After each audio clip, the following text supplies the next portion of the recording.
इन दो सेंटेंस को हम कंपेयर करते हैं। पहला है मैं 8 घंटे तक सोया। मैं क्या बोल रहा हूँ? मैं 8 घंटे तक सोया। दूसरे सेंटेंस में मैं बोल रहा हूँ मैं कल रात से सो रहा हूँ। मैं कल रात से सो रहा हूँ। इन दोनों सेंटेंस में ना एक छोटा सा डिफरेंस है। वो क्या है कि ये मान लो टाइम का लाइन है और ये प्रेजेंट प्रेजेंट वाला टाइम है, मतलब नाउ का टाइम है। इसको मैं यहाँ बना देता हूँ। एक काम करते हैं, वेल यानी नाउ का टाइम। तो पहले वाले सेंटेंस में मैं क्या बोल रहा हूँ? मैं 8 घंटे तक सोया। मतलब मैं पास्ट का, ये पास्ट है, पास्ट से लेके अभी तक का पूरा ड्यूरेशन बता रहा हूँ कि मैं इस 8 घंटे में मैं सोता ही रहा।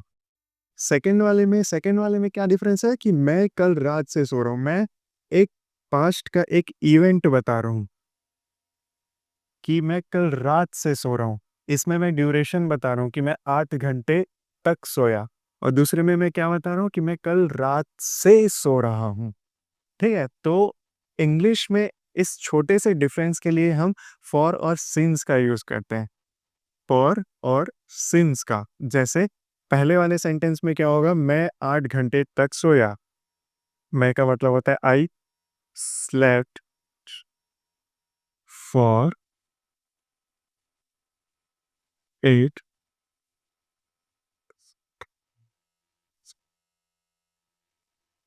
I slept for 8 hours. मैं 8 घंटे तक सोया। समझ आया फॉर का यूज? और सेकंड है सिंस। यहाँ पे लगेगा सिंस, क्यों? क्योंकि यहाँ पे हम लोग एक पास्ट के इवेंट से लेके अभी तक को कंपेयर कर रहे हैं। जैसे आई हैव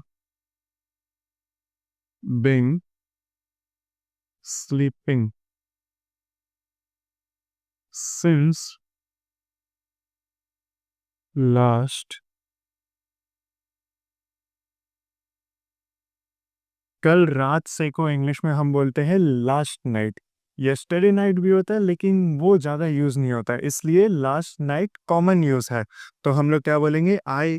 मैं क्या बोलूँगा? I have been sleeping since last night. तो ये था फॉर और सिंस का इंट्रोडक्शन। इसमें से आपको समझ आ गया होगा। आगे और एग्जाम्पल देखते हैं जिससे आपका डाउट और क्लियर हो जाएगा। ठीक है, आगे बढ़ते हैं अगले सेंटेंस में। हमारे नेक्स्ट दो सेंटेंस हैं हम थोड़ी देर के लिए खेले, और दूसरा है मैं कल से खुश हूँ। मैं कल से लेके अभी तक खुश हूँ, इसका मतलब ये है। तो आप गेस करो कि किसमें फॉर लगेगा और किसमें सेंस लगेगा। अब हम लोग लाइन से देखते हैं।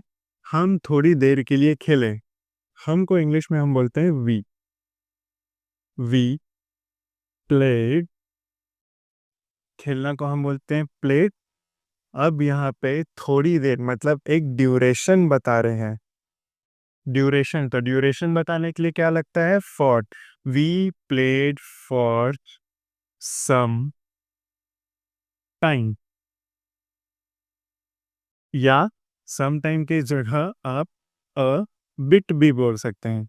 मतलब कुछ देर को हम, थोड़ी देर को हम सम टाइम भी बोलते हैं और अ बिट भी बोलते हैं। दोनों सही है, आप दोनों में से कौन सा भी, कोई सा भी लिख सकते हैं।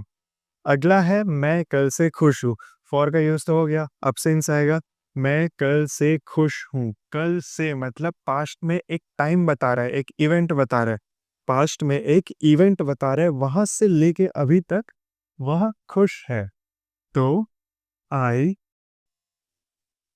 Have been happy since yesterday। क्या हुआ इसका? I have been happy since yesterday। ठीक, आगे बढ़ते हैं अगले सेंटेंस में। अगला दो सेंटेंस है ये, हम बारिश होने से अंदर है। इसका मतलब है कि जब से बारिश हो रहा है तब से हम अंदर हैं। दूसरा, उसने सुबह भर काम किया। सुबह भर मतलब पूरी सुबह, पूरे सुबह उसने काम किया। तो इसमें फिर से आप गेस करो कि किसमें फॉर और सेंस लगेगा। तो चलिए देखते हैं। बारिश को हम लोग इंग्लिश में बोलते हैं रेन, अंदर को हम लोग बोलते हैं इनसाइड। ठीक है, तो हम बारिश होने से अंदर है। We have been inside since it rained। तो यहाँ पे आएगा सिंस। क्यों? क्योंकि ये एक इवेंट बता रहे हैं, जब से बारिश चालू हुआ है तब से लेके अभी तक वे अंदर हैं, ना कि एक ड्यूरेशन की पूरे बारिश भर नहीं, बारिश से, बारिश भर नहीं, बारिश से। वैसे यहाँ पे उसने सुबह भर, पूरे सुबह भर ड्यूरेशन है, तो यहाँ पे क्या आएगा? फॉर। उसने he work for the morning. He work for the morning, इसका मतलब वह सुबह भर काम किया। ठीक है, इसमें क्या बताया है? ड्यूरेशन, इसलिए यहाँ पे लगा फॉर। आगे बढ़ते हैं अगले सेंटेंस में। ये सारे सेंटेंस जो हम लोग देख रहे हैं वो एब्सोल्यूट बिगिनर के लिए हैं, मतलब आप अगर इंग्लिश में नए हो तो ये आपके लिए ही है, इससे आपका डाउट क्लियर होगा और आपका प्रैक्टिस होगा बोलने का। ठीक है, तो वैसे ही नेक्स्ट नेक्स्ट सेंटेंस में बढ़ते हैं। वह सोमवार से व्यस्त है।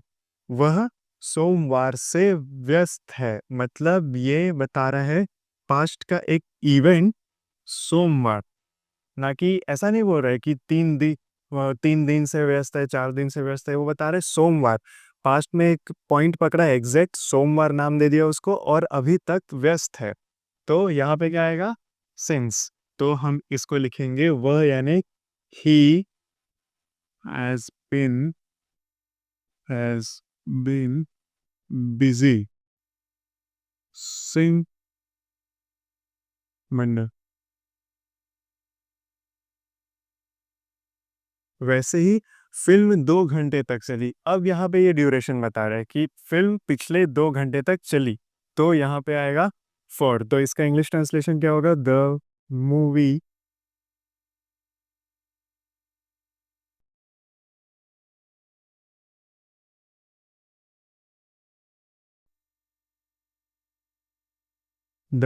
Lasted for 2 hours. लास्टेड मतलब जो चलना है उसको हम लोग इंग्लिश में लास्टेड बोलते हैं।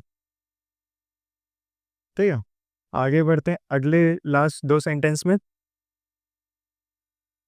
अब एक काम करते हैं, ये जो 2 सेंटेंस है, वह एक पल के लिए मुस्कुराई। वह एक पल के लिए मुस्कुराई। उस उसे उसे बचपन से पिज्ज़ा पसंद है। उसे बचपन से पिज्ज़ा पसंद है। एक काम करते हैं, मैं ये दोनों का हिंट दे दे रहा हूँ और आप इसका आंसर कमेंट में लिख के बताओ, और चेक करने के लिए मैं डिस्क्रिप्शन में दोनों का इंग्लिश ट्रांसलेशन भी लिख के दे दूंगा। ठीक है, तो पहला है वह एक पल के लिए मुस्कुराई। मतलब एक पल के लिए, मतलब ये एक छोटा सा ड्यूरेशन बता रहा है। एक पल मतलब अभी से लेके कुछ देर तक, एक छोटा सा ड्यूरेशन। तो ड्यूरेशन में क्या लगता है आपको पता है? और यहाँ पे उसे बचपन से पिज्ज़ा पसंद है। बचपन से, बचपन एक पास्ट का एक इवेंट है, तो इवेंट से लेके अभी तक के कुछ चीज़ को बताते हैं, तो क्या लगता है वो भी आप देख चुके हैं वीडियो में। तो ये था आपका हिंट। कमेंट में आंसर लिखना और चेक करने के लिए डिस्क्रिप्शन में दोनों का ट्रांसलेशन लिखा हुआ है। तो आज के लिए इतना ही, मिलते हैं अगले वीडियो में, तब तक के लिए बाय।